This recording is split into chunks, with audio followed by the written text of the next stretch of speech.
party people. Welcome once again to the Party of One podcast, an RPG podcast built for two. I am your host as always, Jeff Stormer.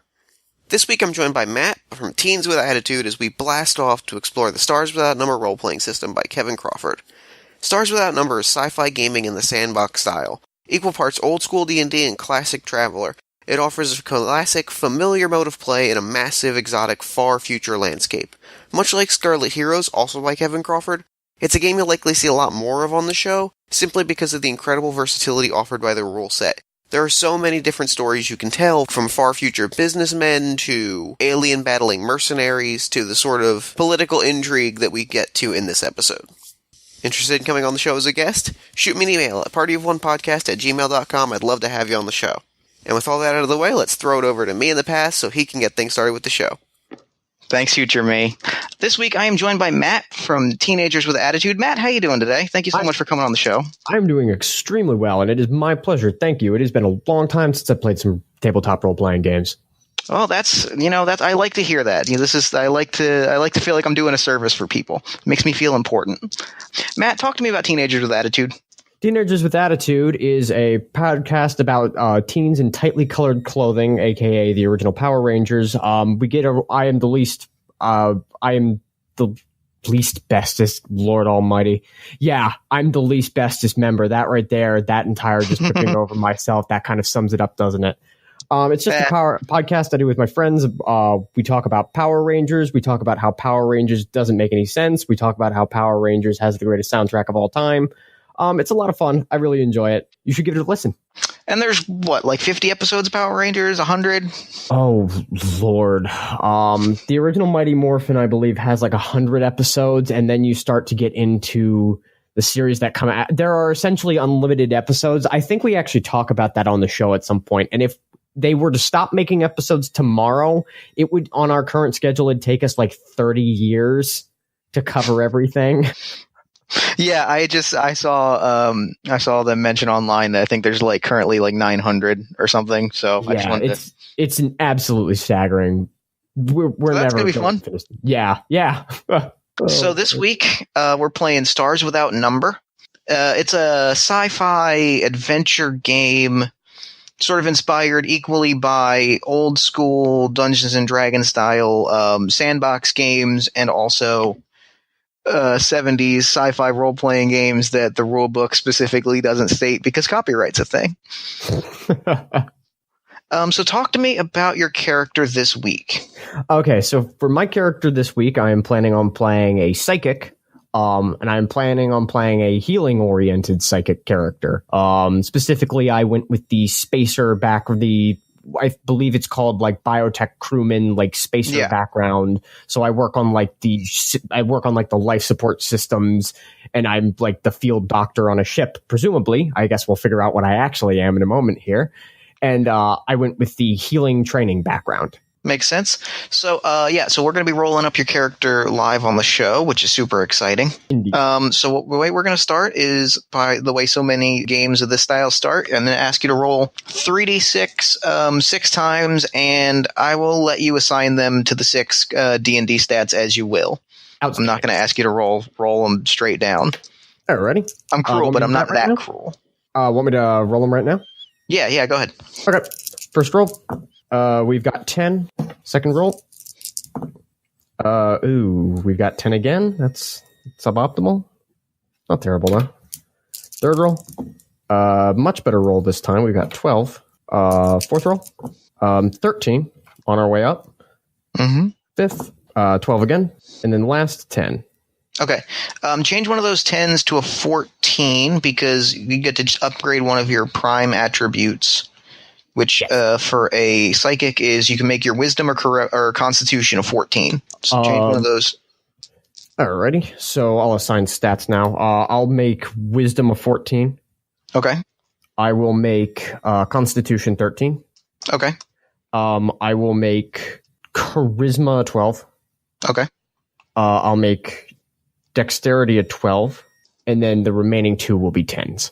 You say what dexterity was a 12? Yes. Yeah, okay. I'm just writing it down on my end as well. The bonuses are a little bit different in Stars Without Number than they are in most games of this type. So the only thing that you need to be aware of is that you have a +1 in wisdom, Alrighty. and everything else is a +0. Right on. Write that down real quick. But because this is a 2d6 system, that +1 is pretty significant. Yeah, for sure. Okay, so the next thing we're going to do is we've chosen your characters. We've chosen your class and background package. Yep. And the training background for your class. So next up, we're going to talk about your home world. Okay. There are some tables we can roll on that, or if you have an idea of where you want your character to come from. Let's go ahead and roll tables. That sounds All right. interesting. Rolling tables are always fun. I'm a tables guy. I will roll on a table for just about anything. I'm the same way. It's like, give me a spreadsheet. Give me more spreadsheets. Yep. Okay, so the first thing we're going to do is determine the atmosphere of the planet that you're living on. Alrighty. It's a breathable atmosphere. Generally, mostly, breathable. Yep. Standard Earth-like atmosphere. Temperature. Temperate. Very Earth-like planet so far. Earth-like biosphere. On the population, tens of thousands, so it's a very small planet in terms of population. Okay. Let's see what comes up next. And then finally, the tech level. Tech level 4, so sci-fi-ish. Baseline post-tech. Alrighty. So baseline science fiction. And now here comes the really fun part, is they have these world tags. These are things about your planet that are special. We're going to roll 2 of them, and I'm going to roll a d6 and a d10 and consult these weird world tag tables. I've got a 4 and a 2. So it's an outpost planet. So it's out in the middle of nowhere. Okay. And the other one I'm going to roll, I got a 5 and an 8. Sectarians. Let me see exactly what they say, what the game says about that. The world is also torn by violent disagreement between various sects of a particular faith. Each views the other as a damnable heresy in need of extirpation. Local government may be able to keep open war from breaking out, but the poisonous hatred divides communities. It may be religious or based on some other secular ideology. Well, that sounds fun. Why don't you tell me what the conflict was that has split your world in two? The conflict that split my world in two. I'm going to keep it basic here, and I'm going to say I'm going to go with some sort of class struggle, like lower class versus upper class, something like that. I like that. Yeah, I like that a lot. Well, let me ask you, what class does your character, and you had a name for your character. I don't think we actually said that on air yet. Oh, Jamie Dawson. Jamie Dawson. Yep. So what class does Jamie Dawson fall into in this conflict? I am going to go with, because my character's a psychic, what I'm going to say is that my character was originally from a poor family, but since I lucked out and was a psychic, I got kind of shuffled into the upper classes so I could be trained properly. Okay. Yeah, I like that a lot. I think I feel like that's pretty good image of what your character's homeworld is like. I've got a pretty good idea of Jamie's background. So let's go ahead and dive into the next part of character creation, which is, I believe, the shopping trip, which is the best part of any game. Oh, yeah. So how much money am I looking at, or do you want me to roll that? The only other thing of note is that you have 4 hit points. You also have a fray dice, which is a thing that listeners of the previous episode of Scarlet Heroes, which is done by the same guy, it's a D&D hack specifically for single players. Fray dice represents like minor hits in combat. It's basically because you're a hero and you're cooler than everybody else, you automatically hit people of a certain level of unimportance. So you have 4 hit points, you have a fray dice of 4, you can use that on any opponent, and then you have 500 credits to play with. Okay. Well, first thing I'm going to do is, because my character is obviously like a healer type character, I am going to immediately go down and see what kind of medical equipment I can get. Okay, so first thing I'm going to get is I'm going to get a med kit immediately, which is going to bring me down to 400. A wise choice. Gives you a +1 bonus to all medical skill tests. Indeed, and I am going to get... now, when purchasing equipment, should I assume I have access to the basic essentials, food, water, etc.? Yeah. Okay. I am going to get a post-tech toolkit, since my character is reasonably proficient. Okay. And I am going to get... I should probably get a weapon of some sort. I mean, that's a character choice, you know? It's true, but if I'm on a planet where things aren't necessarily super stable, having a sidearm of some sort seems like a good idea. It does. It does seem like a good idea. So I am going to go ahead and purchase a revolver. Okay. I will also, let me check and see how much ammunition costs here. I think it's on page 41. It's 20 rounds for 10 credits. Okay. And I'll purchase 20 rounds for the revolver as well. Okay. And that should leave me floating 40 credits, and I will just float the 40 credits because you never know when money's going to come in that handy. Okay, and I believe, let me check the character creation section. I think that might be it. Yeah, your character speaks English. That's, does your Outworld planet have a different language than English, or do you think it's just English? I think it's going to be English. Okay, then you speak English. Since you don't have an intelligence modifier, you bought your equipment. The last thing you're going to do, which I think you've already done when you sent it to me via email, was you're picking out you pick out 2 points of psychic disciplines. Right. And my psionic disciplines are going to be, my primary discipline is going to be biopsionics. And that gives you biostasis, which allows you to bring people back from the dead if they've been killed recently. And I am also going to be a precognition.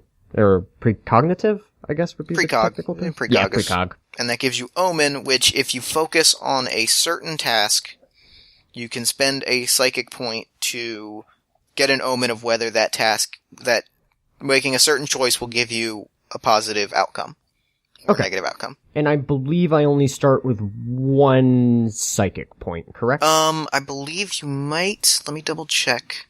Oh, I add my, You get +1, so you have 2. You have 2 points per day. Okay. Or per extended rest. Okay, well then that's character creation. I feel like, I just have a few more questions about when did Jamie get into, biotech? Like, biotech being when a ship's life support fails, the biotech crew are the people that have to go in, reactivate the ship, and, like, bring people back to life. I'm going to assume he got into biotech at around the same time they realized he had special powers and was shuffled into a higher class and obtained a higher education around that time. So let's assume that was when he was 16. I'm assuming my character's in, like, mid-20s. Let's assume that's, like, when he was 16 or 17, let's say. Okay. Was he part of a military, a merchant marine, or was this a private operation? This was presumably a private operation. Okay. Cool. Then the last thing I'm gonna ask you, because I have a pretty good idea of what I'm gonna subject your character to, is,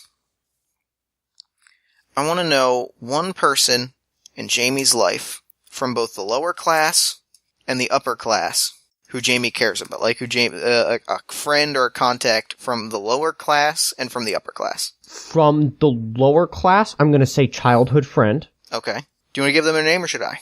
Let's keep it simple. Let's say Sam. Sam. First name basis. And from the upper class, I'm going to say his mentor. Sure. The person who helped train him. Sergeant Kavitha Kincaid. It's going to be her name. Good deal. Okay. Yeah. So, the story begins. I guess the last most important question is, does Jamie still do that, or has he gotten out into private work, and if so, what do you see that private work as? What I'm going to go with here is Jamie's almost ready to start private work, finishing up, like, whatever this planet's equivalent of the last semester of school, and then would presumably sign on with, like, a trading company to work as, like, to work on their life support systems on, like, a frigate or, like, a large trade cruiser or something like that. Perfect. That fits in exactly with where I was going to go. Okay, fantastic. So the story begins. Jamie is on a routine training mission. He has just completed like a simulated run on an upper class, like we'll call the upper class the elite. That's nice and simple. There's the elite and the plebeians. I like that. Coined by the elite, of course. Obviously. So, he's just completed a standard training mission. Simulated biotech rescue run on an elite trading vessel. Alrighty. You're walking out. You've exited the training facility. You're chatting with your fellow students on your way out. When on your personal data pad, which is essentially a cell phone, you get a buzz. It's an SOS alert. It says, stranded, low orbit, life support down, send help, Sam. Okay. Come alone, top secret. All right. I'm assuming the next question you're going to ask is, what do you do? Yes. The first thing I do is I go and try and find my instructor.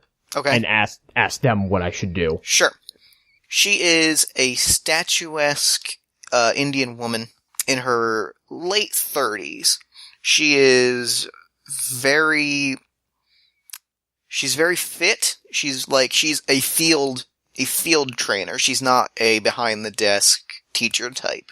So you come to her. Do you show her the text, or do you sum up the thing with generalities? Like, how specific are you being, considering that the text itself said "come alone, top secret"? I'm gonna be honest with her. I'll show her the text. Okay, so you show her the text.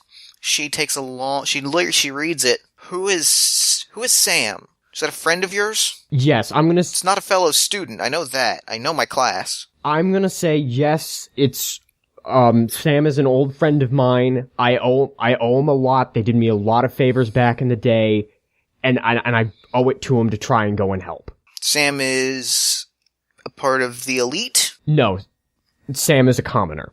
You know I like you, Jamie, so I'm gonna do you a favor. But I'm gonna ask that on the record books, this conversation never happened. Obviously. Understood? Understood. Great. I can't requisition you an actual low-orbit vessel. But if I were to take a long lunch break and leave the keys to my jump ship in the docking station, I said the parking lot, in the docking station, and it were to vanish for a few hours, and in your briefing you were to say that this was an on-field operation, you spin it as a chance to show off your skills in a live field setting, then I might give you a slap on the wrist, but I certainly couldn't take that as a infractable offense, if you get my drift. Yes, ma'am. So yeah, she stands up, she real obviously throws the keys on the desk and says, and by the way, you're going to fill up the fuel tank at the satellite docking station. I'm not going to hear anything about it. And if you touch any of my hollow entertainment channels on there, I will have you court-martialed. Yes, ma'am. Godspeed, soldier. She gives you a wink and, walks off. She opens the door to her office, and, the other people working, she's like, hey, who wants to go for a liquid lunch? And everybody kind of, hops to it. They're real excited. All right. They're getting burritos. Liquid burritos. Liquid presumably. burritos. It's the future. Oh, that sounds nasty. That sounds nightmarish. That is a nightmare. No. This went dystopian real quick. Yeah, jeez, I could deal with the class struggles, but this. Liquid burritos. Yeah, okay, so you've got the keys. No, you've got the keys to a grav flyer. The skill that it requires, because you're going to have to pilot it. You're going to have to either pilot it or get a hold or track down a pilot to fly it for you.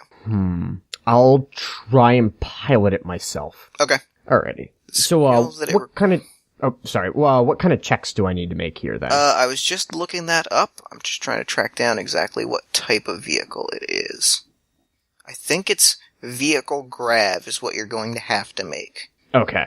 Yeah, it's vehicle grav. So roll me a vehicle grav check to see if you can fly it into low orbit with the coordinates that Sam has given you without incident. Alrighty, 2d6? Yes, 2d6, plus if you have points in vehicle grav, or if you don't, then it's going to be 2d6 minus 1 plus your... So 2d6 minus 1. Okay. Let's And see. it's going to be a simple check, so you're going to want a 6 or better. Okay, I rolled a 10. Perfect. So you're flying, you fly it in low orbit. You come upon an elite, like, star shuttle, like a patrol boat. Yeah, a very small, like, patrol boat. That's the coordinates that Sam has given you. Which is odd, because you know that Sam's not part of the elite, and you don't really, so you're not really sure. Yeah, something is not right, clearly. You can make a detect roll. I will go ahead and do that. I believe my character has perception? Yeah, make me a perception check, and then you can also make me a computer roll. Those would be the two things. I'll start with perception. Cool. Perception, I only get a 6. Okay. You notice that, there is some damage to the exterior of the patrol boat. Okay.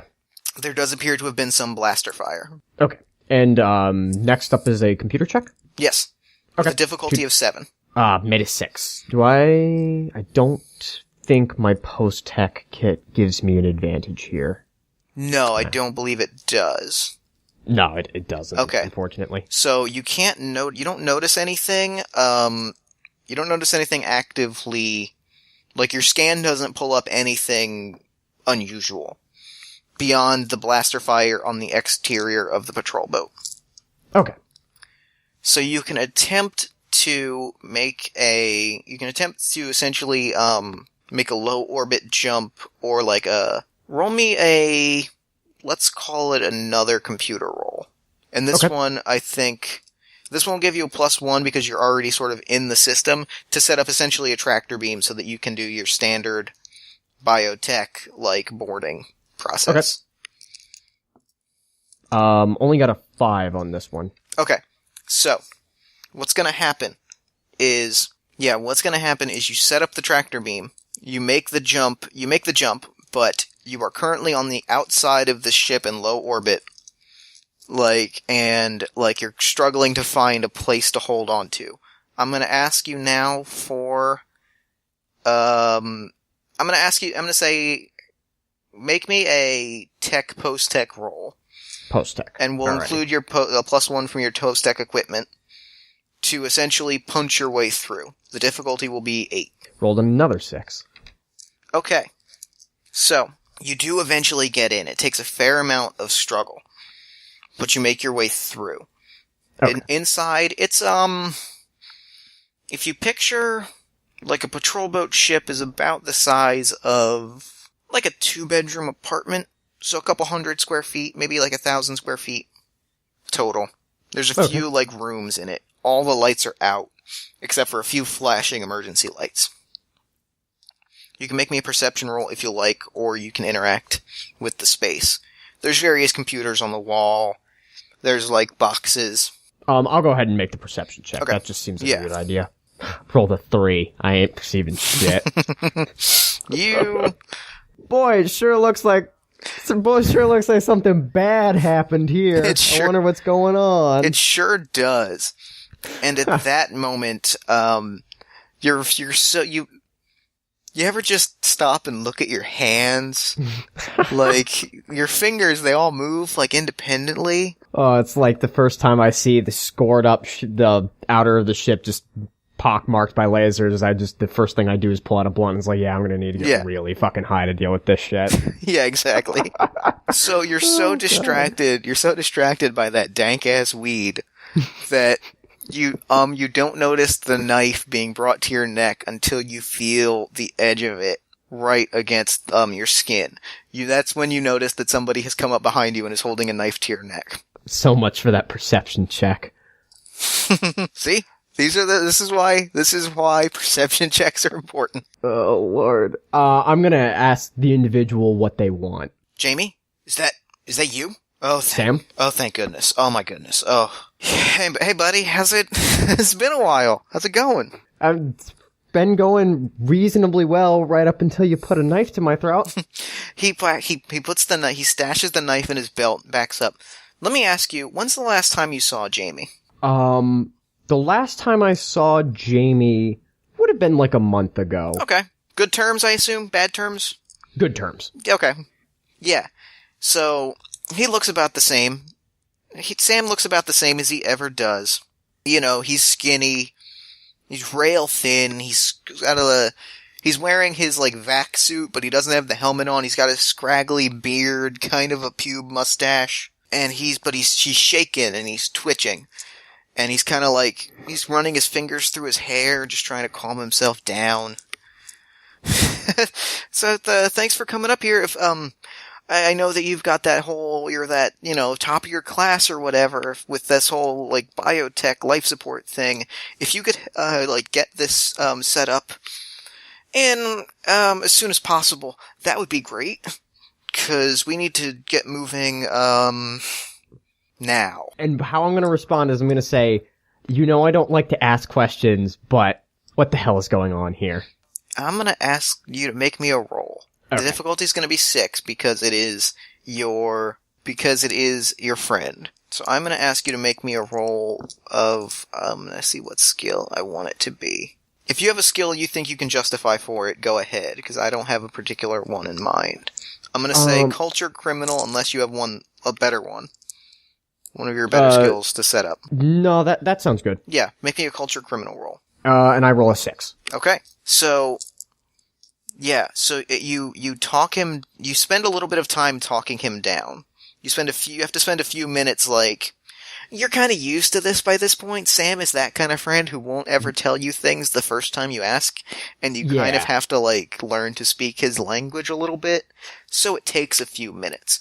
But he eventually snaps, and he just starts, like, crying. It just, I got so fucking tired of it, man. I wanted to get out of here, man, and I wanted to, maybe spread some word about the shit that's been going on our planet our whole fucking lives, man. So I took a thing, and I took a ship, and I was gonna get off planet, but the bastards opened fire on me, and now I'm stuck here, and the life support is down, and I don't know how much oxygen we have left, and I'm in trouble, and I just need your help. You can leave as soon as you get it set up, and you'll never see me again, and it's fine. Okay, I'm gonna help him. Okay. I will say, before I do help him, I clarify what's gonna happen is this. We're gonna come up with a story. I'm gonna help him fix the ship, and he's gonna leave. In return, he coerced me into helping him. This wasn't a thing I did voluntarily. Does he understand that? He takes he pulls out his knife. He puts it to your neck, and he pushes on it. Just hard enough that there's now a razor thin red line, like across, along your neck. Okay. So this is kind of where my unfamiliarity with the system begins to kick in. Sure. How do I go about, assessing what's wrong? This is going to be an extended check. Essentially, I'm going to ask for a series of rolls. Okay. Piece by piece to essentially, as you kind of piece the thing together. Okay. So the first thing I'm going to ask of you is a, post-tech roll. You can add the +1 to your equipment, from your equipment. Okay. As well as, I believe do I have 2 ranks in post? No, I have 2 ranks in medical tech, not 2 ranks in post-tech. Yeah. So. Alrighty. Rolling? Make a 6. Okay. Yeah, you got it. Perfect. Okay. So you've succeeded at the first thing.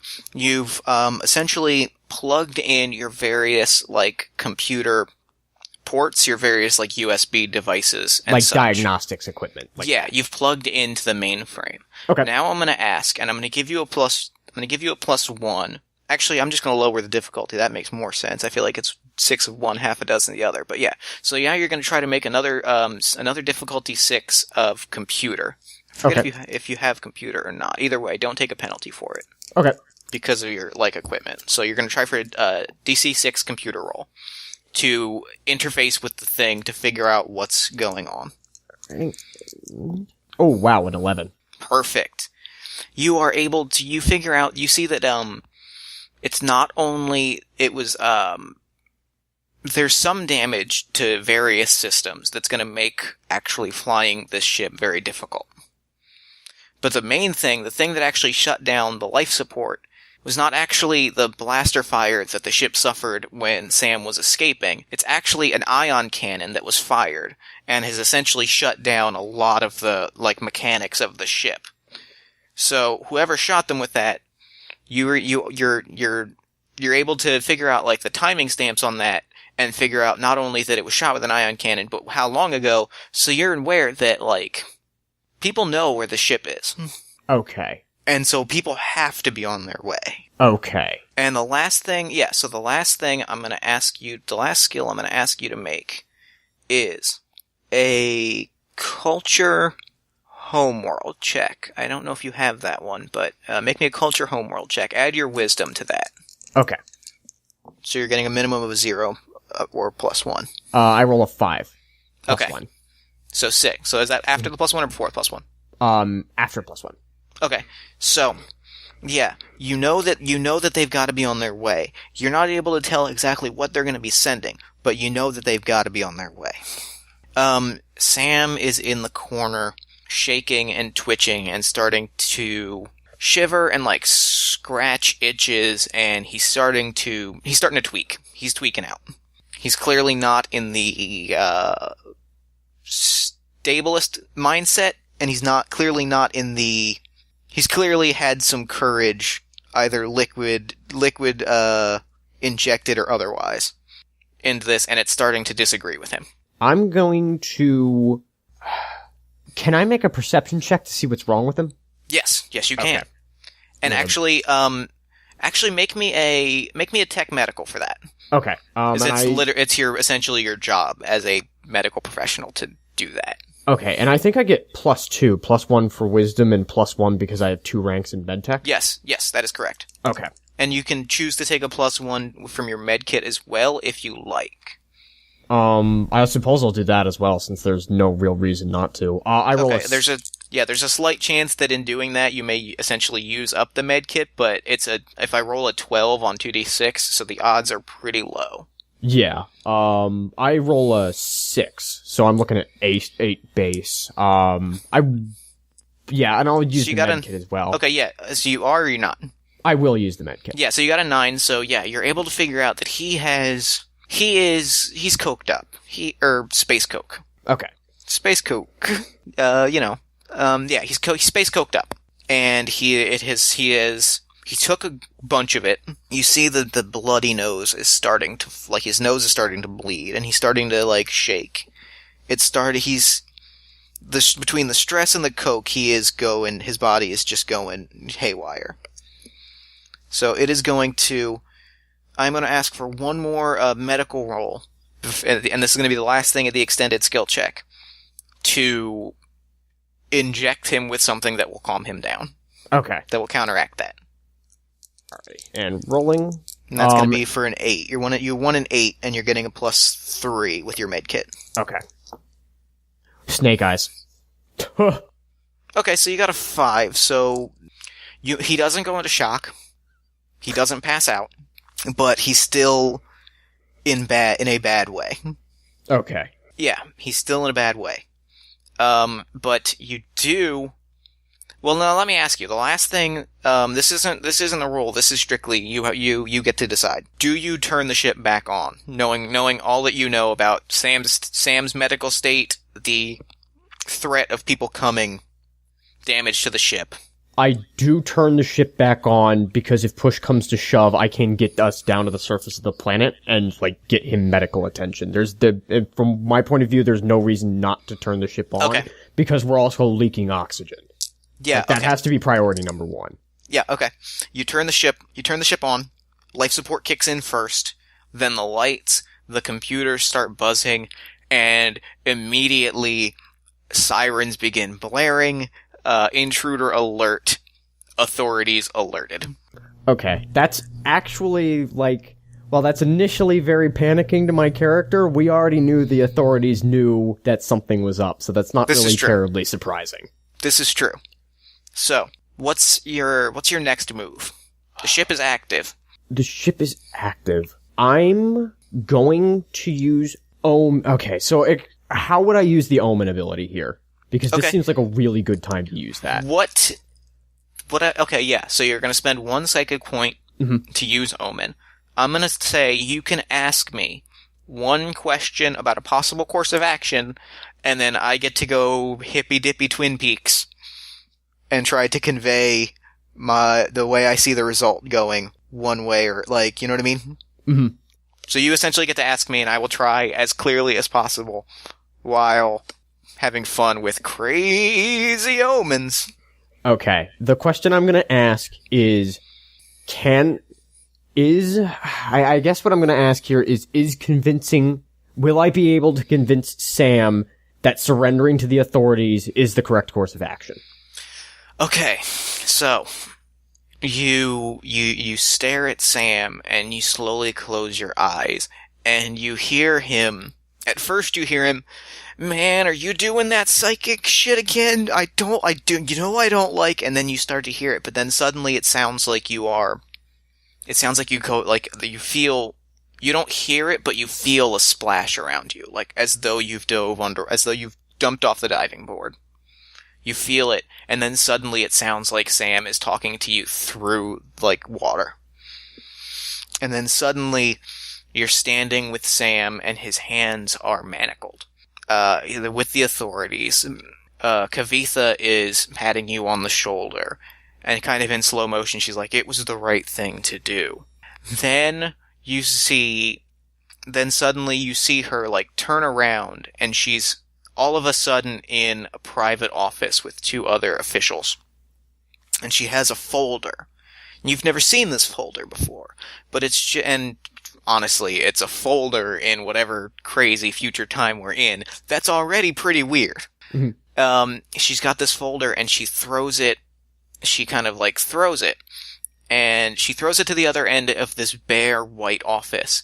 And as your mind's eye follows the folder, it turns and it's suddenly like a big mansion, the kind that you've seen some of the higher-ups living in, and it falls into a fireplace and it burns.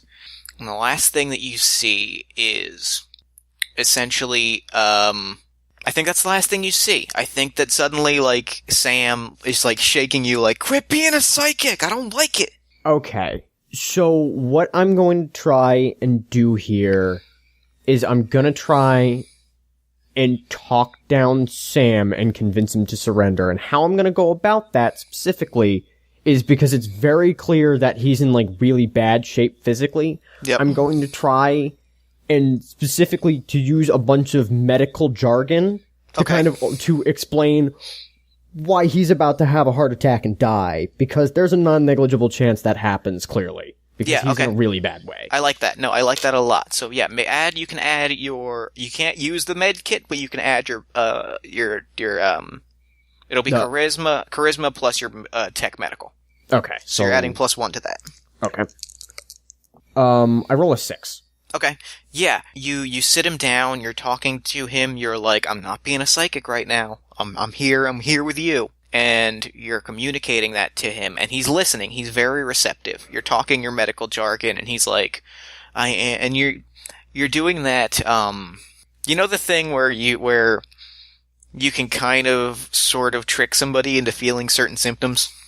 Yes. Where if you're like, "Hey, is your leg itching?" And then suddenly it's like, "Oh man, my leg is itching. Crap." Yeah, I assume that's kind of what you're doing. Yeah. Yeah, so you're doing that to basically convince him that he's in a bad way, and he hears you out, and he says, "Okay, no, you're right. I'll go with you. This is bad.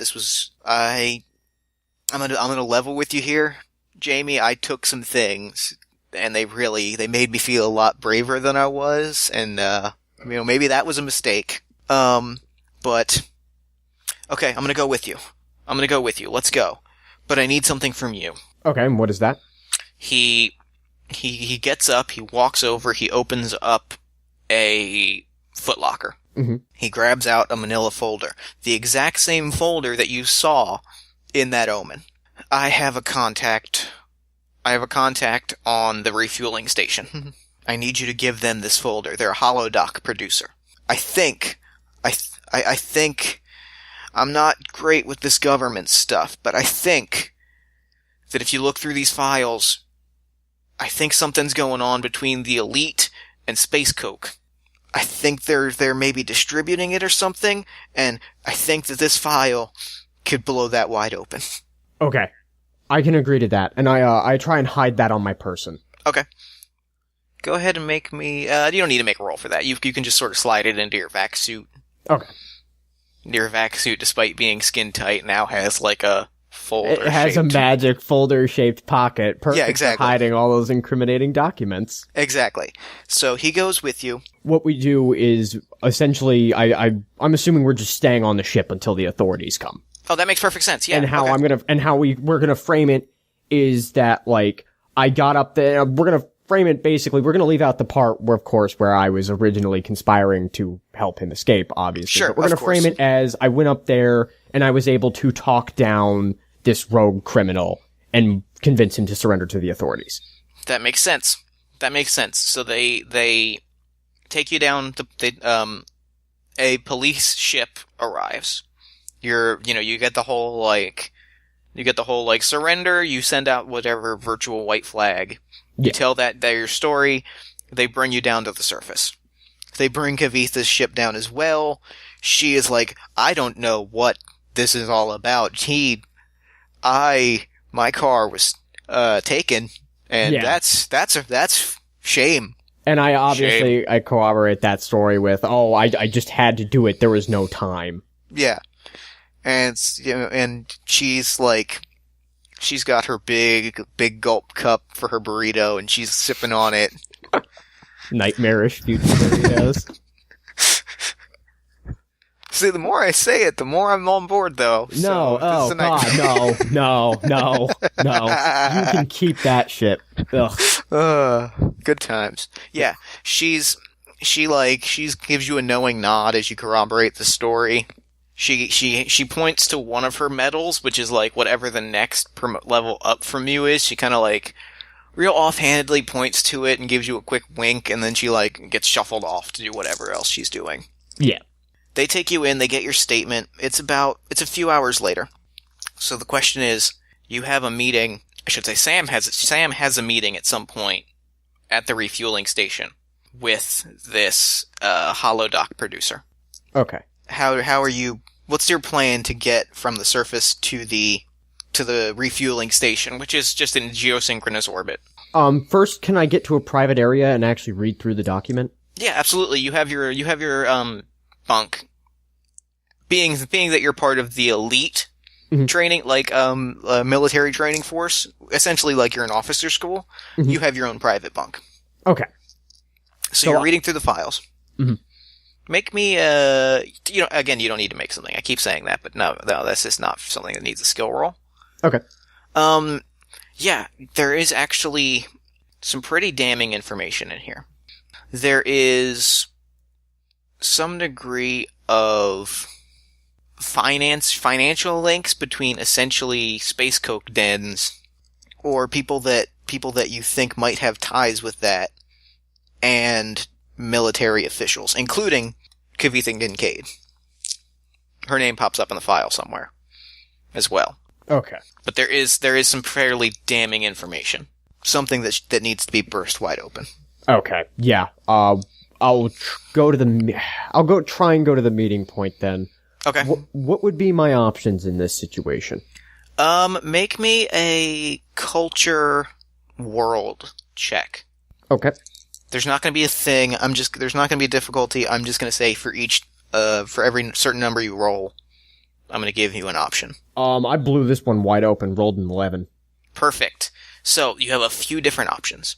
You can try to convince one of your fellow cadets to, either through intimidation or diplomacy or what have you. You can try to convince another cadet to go with you. You can head down to the plebeian part of town, the wrong side of the tracks, if you will, hit up a bar and try to find a contact that way. You can attempt, that Kavitha's car is still in the parking lot, but she's certainly not going to give you permission to blow her own conspiracy wide open. So you can certainly try to steal her grav flyer. knowing that you've already flown it, you have a pretty good handle on it. And we'll say one more thing is you can also hitch a ride on on a ship, like a free market ship that's already heading up there to be refueled for an interstellar trip. Each one of those is going to require a skill. It's just going to be a different skill. I'll hitch a ride. Okay, so make me a culture spacer check. Okay. Roll to 5. Okay, so you head down to essentially the shipyards. This is where the various freight, essentially outer space freight trains. This is where they're sort of loaded up. They're fired off to the refueling station where they get the fuel to go to wherever they're going. Okay. This is the first stop. So if you're going to hitch a ride somewhere, this is where you got to be. However, you're not, being that you've been away from this for some time. You've been away from sort of the more working class people for some time. And the freight pilots are not, they're not plebeians per se, but they're also not elite, if that makes sense. They're not the most cultured. Exactly. So you walk in and your vac suit is pressed. You've got your little, epaulets on your shoulders. There's an almost audible record scratch when you walk into the freight yard. Always a good sign. Yeah. Behind, there's a trailer. There's various ships on, their stands, and sort of in the middle of them, there's, a busted old trailer. You see 2 guys in construction worker uniforms, walking out of it, smoking cigars, nudging each other and laughing, as a pudgy old balding man. You see, as the door to the trailer swings shut, you see him behind a desk signing paperwork. So what's your plan from here? I'll go ask the man doing the paperwork the possibility of catching a ride. Okay. Yeah. Okay. So make me a bureaucracy roll. Actually, hold on.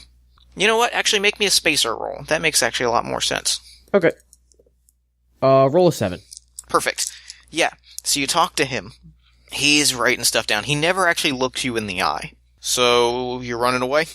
Going AWOL? Is that it? I never said anything about going AWOL. All I'm doing is delivering this folder and getting the hell out. I'm a man of my word. What's on the folder? And you see him, sit up. Now he's looking you in the eye now that you've mentioned the folder. I'm just gonna tell him it's private and personal. Alright, but that's gonna cost you. It's gonna be 100 credits or a favor. What kind of favor? Don't know yet. Not that kind of a favor. I don't. I'm going to just say I'm assuming something mechanical in nature. You can clearly see I'm a cadet, and I'm good with. I'm a cadet, and I clearly have my spacer lapels on and my mechanic lapels on. I can clearly help at the place, and I'm willing to put in some hours of work.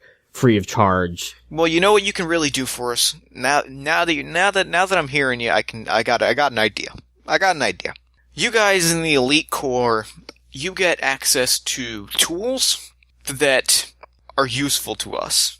If down the road you could just make one of those things disappear, we could call it a deal, and I can have you on the next ship onto the station. I can make that happen. Okay. That's not something we need to do in the adventure. That's just a down the road thing. Oh yeah, for sure. But yeah, okay. So he tosses you a workman's uniform, similar to the ones you saw the 2 guys walking out with. Okay. And he's like, put this on. Ship leaves in 10. Stash your stuff in a duffel bag. You're a junior mechanic for the next hour. Okay. And I'm just gonna do all those things. Yeah. Okay. So you're on the ship. It's a quiet, it's a quick ride. It's it's via rocket, so it's pretty fast. You make it to the ship. And they unload. You're wearing the outfits. You're wearing the deck crew outfit, so you're not really not super conspicuous. Yeah. You walk out. You've got your duffel bag, and they wave you on. But when you're on the fueling station, the best reference point I have visually is like an airport, what's the word I'm looking for? Platform station? Yeah, it's like an airport platform, yeah. And it's just a big, long hallway. There's various tunnels leading to different ships that are docked in different places. It's a giant airport platform. There's carts selling space gyros, which are oddly enough not liquid. Thank God. There's something to look forward to in the future. Yes, and it is gyros. Oh man. Euros. They're so The good. constant. Oh, they really are. They're so good, though. They really are. Oh, Yeah. man. And it's Euro, not Gyro. Yeah, it's gyro. It's Euro. It's not Gyro. I mean, I know why, but, like, don't call it a Gyro, please. Don't. Yeah. Don't. No. Yeah, we like to have fun here on Party of One, but it's time to get serious. Yeah, okay. Back call to it a the gyro. actual... Back to the actual adventure. I'm just going to attempt to make a beeline Okay. to the contact Well, location. yeah, the thing you're seeing is that there are...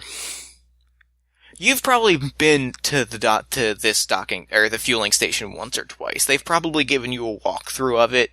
You may be interned here once or twice.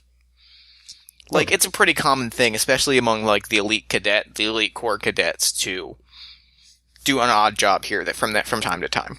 Okay. You don't remember seeing this many armed guards, like, walking around.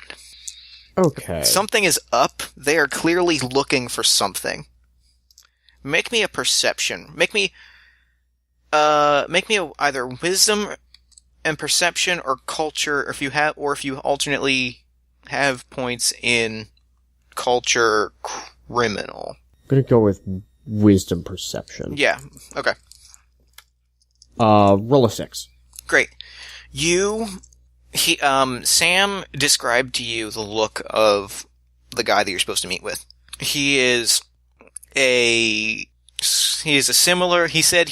Sam described him as looking very cool.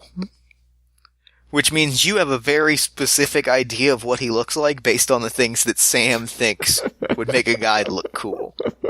So you see a guy with a mustache that is it's too long. And, like, he doesn't have a face that suits a mustache, but he just let it go wild. And he's got flowing blonde hair. And he's wearing a vest. And he's not wearing an outfit that goes with a vest. But, and he's looking real, he looks inconspicuous in how conspicuous, or he looks conspicuous in how inconspicuous he's trying to look. Like he's sitting real still as the armed guards look around. And he's looking at his watch. And they have watches in the future. He's looking at his watch. And he's looking up. And you have a pretty clear idea that this is the Hollow doc producer that you're supposed to meet with. Okay. And he is sitting in a long row of chairs. If you picture like a boarding platform, a long row of chairs where people await their ship to be fueled up. Okay. I'm going to approach him and ask him if he's and ask him if he's a friend, if he knew Sam. I guess Okay. that's how I'll word it. Yeah. Sam, yeah, I never heard of no Sam. And then he real quickly nods and you pick it up in his body language. He's like, nope, never heard of him. Sorry about that. I mean, why were you looking for a friend of Sam's? Oh, I just had something to give him and kind of motion to the folder in my duffel bag. Oh, yeah, you know what? I do know, I think I know the guy that you're looking for. If you want to take a walk with me, I can certainly show you, where he is. Sure, okay. And you get up, you start walking, make me a perception roll. Sure. Another 6. Wow, I just can't stop rolling 6s. That's all you need, so. Yeah, you notice as you're walking that, 2 of the armed guards begin to follow you. And he takes you around some winding tunnels. You know, he walks you into the outer space Applebee's to go, walks you back out of the Applebee's to go. And the guards are following you the whole time. And they're keeping a fair amount of distance, but they're also keeping their hands to their blaster pistols. Okay. So what I'm gonna tell this guy is that we're being tailed and we can't do this. I'm going to try and do this on the DL, obviously. Okay, If there's a fair amount of distance, I'm imagining that it'll probably be easy enough to say that without the guards picking up. Yeah. You can say that without a problem. Okay. Okay. You know what? Here's what's gonna happen. And here's what's about to happen. You're already tagged because you were seen with me. But I can do you a favor. And he leans in. He leans in as though he's about to whisper in your ear. And you feel him reach a further revolver that you've got stashed. And he pulls it out real quick out of your the gun, like your holster. And he points it at you. He's like, "This is a robbery! Give me your duffel bag!" And I do it immediately. Yeah, so he grabs your duffel bag and he's like waving the gun around and he just mouths to you, "Run." The guards like, wait, actually this plan doesn't make any sense at all now that I think about it. No, but this is fine. I'm obviously not going to run because that's insane. Yeah. Well, yeah, so he's got the duffel bag now and he's got the gun. But at least it seems like you were robbed and not, like, you didn't give the duffel bag, or give the folder willingly. Yeah. So he's got the gun. You've got your hands up. The guards have drawn their blasters. What is your next move now? Keep my hands up and back away slowly into the space Applebee's. Okay. Yeah, so you back up, but one of the a third guard, like, turns a corner and has a gun at you. Where do you think you're going? And I just respond, "I'm trying to get the hell out of here so I don't die."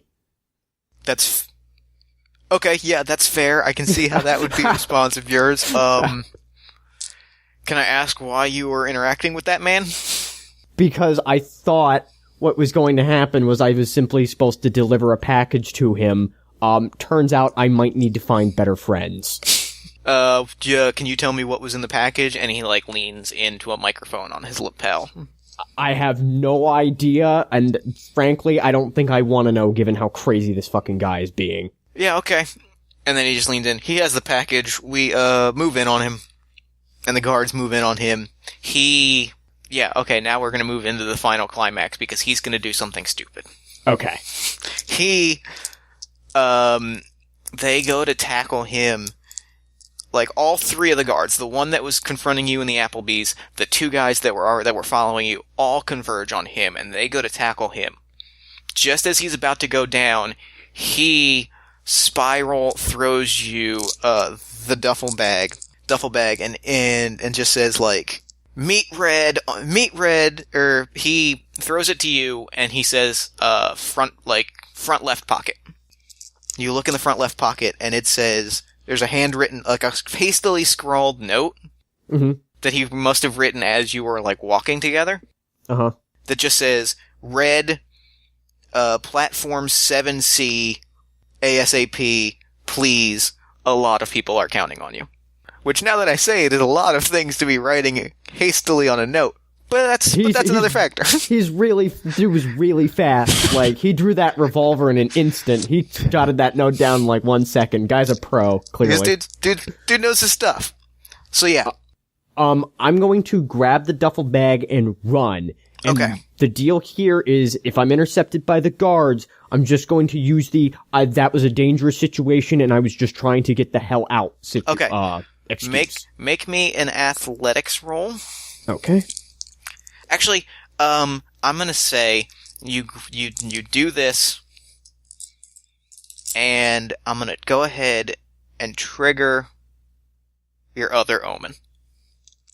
If that's okay. Yeah, that's fine. Yeah. This is actually a really good time to do that. So yeah. Go ahead. So you do that. You come up with that plan. You grab the thing. You see, it suddenly you look down the hallway of the platform. You see 7C, like, blinking. And, like, the room around you, it's not like it was before, it's just literally the room around you has started to change. Suddenly it's blinking. Suddenly you look, and it's a starball, field in front of you, and you see the guards, like, going for their weapons, and all you can think is, and like you just feel yourself. You suddenly look down and you're wearing a Starball uniform, and you're like, "Oh, okay, this is how it has to go. Like this is what has to happen." Okay. If any of that made sense. I think I got the gist of it Yeah. at least. Okay, so go ahead and make me an athletics roll. Alrighty. Oh wow, rolled a 9. Perfect. So you go. Firstly, you're running, and two guards try to flank you, and you like tuck and roll, and they just collide into each other like a bad Three Stooges skit. Okay. Now, make me a wisdom and perception to get a sense of like what's in between you and 7C. Another 9. Damn, you are crushing it. Yeah. All those early apparently. failures are paying off. Yeah. Yeah. So you're running and you see three more security guards standing between you, or not standing between you, but in different places between you and 7C. Okay. You also see a man in, just at this point, like, this dude is full on wearing the deep throat, like, trench coat and fedora hat with the collar pulled up. He's not even trying to look not suspicious, especially after how this has all gone down. That's your guy. Okay. But the thing that you also notice, because you rolled so well, is that the crowd is scattering and running. So if you were to, the crowds are mobbing. They're essentially rioting. People are trying to run to their ship. People are just scrambling. Someone has flipped over the Euro cart. No. I know. Not the Euro cart. I know. Sons of bitches, It's the man. only non-liquid food that's left. I stopped to shed a single tear for the Euro cart. And you're Rest in tackled and peace. arrested. Game over. I'm kidding. Oh wow, that's anticlimactic. So if you can use the riotous chaos to your advantage to try to avoid these guys, I would happily give you a skill bonus on whatever roll you try to make between now and 7C. Okay. I am going to try and not hand off per se, but more what I'm going to try and do here is I'm going to try, because guards may be looking, I'm going to try and sort of like fumble the duffel bag at this guy and then just keep moving. Okay, that makes I like that. I like that a lot. That's really good. Okay. Okay. So I'm going to give you a +1 because there's mob, and thusly you looking clumsy is going to look really natural because there's chaos in all sides. Yeah. I'm going to ask you to make a dexterity Alrighty. plus stealth roll +1. So at minimum you're just rolling +0. And I'm going to also roll an opposed roll. Okay, I rolled an 8. Yeah, okay. So describe to me how this occurs successfully. Okay, so as I'm running past the guy, I fake tripping basically, and kind of face plant, leaving the duffel bag. But now I'm all on all fours, and I just kind of scramble and run it just like straight past him, leaving the duffel bag at his feet. Okay. Does that make sense? Yep, that makes perfect sense. He picks it up. He looks at you. He tips his hat as like an armed guard comes and handcuffs you. He's gone in the crowd. Okay. Cut to a few days later. The news report on the on your hollow screen fills you in on some of the details. The guy that with the mustache, his name is Dax Clinton. Oh, that is a great space name. Yeah, right? Yeah, Dax Clinton has been blamed for everything. Okay. Everything that happened at that airport, Dax Clinton was responsible for. Okay. Because he pulled a gun, he made a big mess. Like, that was, yeah. He stole my revolver. Yeah, he stole your revolver. Like, he took enough of the fall on that you were able to get out essentially scot-free. Okay. Your actions were justified as a panicked civilian. Yep. Furthermore, some scathing hollow news reports were put out, and several high-ranking members of the elite were busted for this. Were busted for this scheme. Okay. So you don't get credit for that, but you're also not in jail for hijacking an airport. Or I consider that a win. Net I win. helped the people, and I survived with level head intact. Yeah, these space coke dens were shut down. Like, and this is off the streets. You are walking out of another training session as your life has sort of fallen back into the normal routines. Your final exams are coming up. Oh, joy. You did get that commendation from Kavitha that she was sort of implying right before she was arrested and ousted in shame. Oh. So you did still get the commendation, so that's good. Yeah, I got that at least, but man, maybe. She was nice. I'll give her that. Yeah, it's. But yeah. You're walking out, and you see he looks 1,000% better. But in the distance, like as you're walking down the steps of the training facility, you see Sam like leaning on an auto car, and he gives you the like finger gun snap.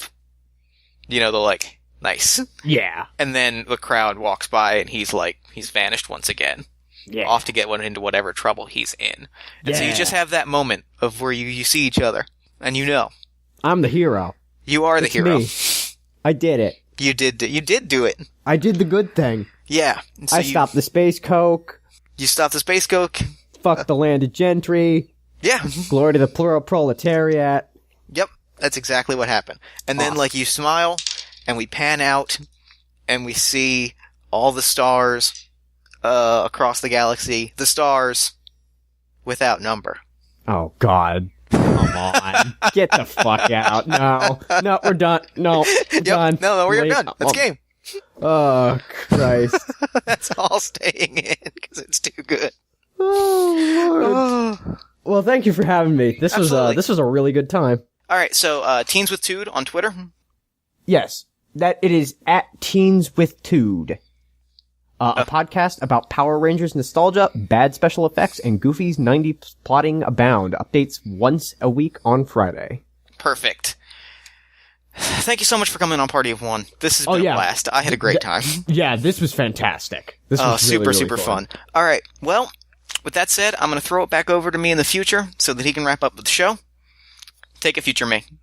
Thanks, past me. And thanks again to Matt for coming on the show. That was so much fun. Be sure to check out Teenagers with Attitude. It's a great show hosted by a great group of people watching a great and often very odd show. I don't know if you've ever gone back and rewatched Power Rangers, but it's much weirder than you remember, and I think that Teenagers with Attitude showcases that very well. Make sure you follow the show on Twitter at TeensWithTude. And while you're on Twitter, you can follow this show at Party of One Pod, then like it on Facebook at facebook.com/partyofonepodcast. And if you're feeling really inspired, you can hop over to iTunes and give the show a nice review. 5-star reviews are super helpful in getting new people to find the show. Party of One is produced by Jeff Stormer and Jen Frank. This episode edited by Jeff Stormer.